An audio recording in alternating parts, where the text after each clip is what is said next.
alafa malafi bifakhekra jalala dukati nakabesra alafa malafi bifakhekra jalala dukati nakabesra ndalle jatu damdawera bareda romo bona obara kam jirtu kabajamtoota hordoftoota jaalal dhugaa nagaa fi fayyaan bakkuma jirtanitti isiniif haa ta'u isiniin jedha.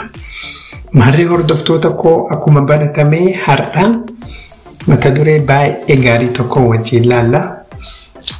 Jaalala keessatti namni wal jaalatee wal bira dhufee waliin jiraate addaan deemuun ni jira jechuudha. Fakkeenyaa fi jaalallee duraanii kan jedhamu kun yeroo baay'ee ni dhagahamaa jechuudha. Nama addaan bahee fi jechuudha. Dhiirsaaf niitiin addaan bahuu danda'anii, jaalallee fi jaalalleen addaan bahuu danda'anii. Garuu har'a kalaallu jaalalleen kan kee duraanii sun erga addaan baheen booda si yaadamu si yaaduu kan jedhu gaafin yeroo baay'ee ni ka'a jechuudha.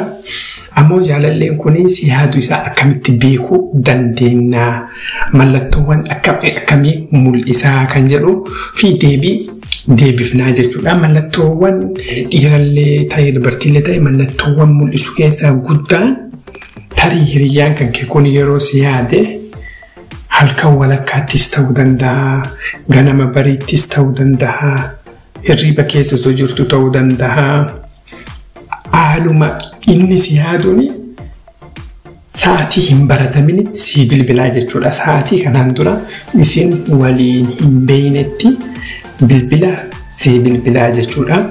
Yeroo baay'ee bilbilli kun kan bilbilamuu fi waan si yaaduu fi si argatee si wajjin carraa wal qunnamuu uumuu fi kanaafin si bilbilaa jechuudha. Sa'aatii hin barataminitti bilbilli si bilbilamee jaalallee kee duraan irraa taanan jaalalleen kan kee suni si yaadaa jiraa jechuudha. Kana caalatti ammoo qaamani akkasii argachuu barbaadu mallattoo agarsiisaa jira jechuudha. Kanaafuu sa'aatii hin barataminitti si bilbilaan jaalalleen kan kee fakkeenyaaf halkan walakkaatti ganam bariitti si bilbilaan si yaada jiraachuu isaa mallattoo mul'isuudha.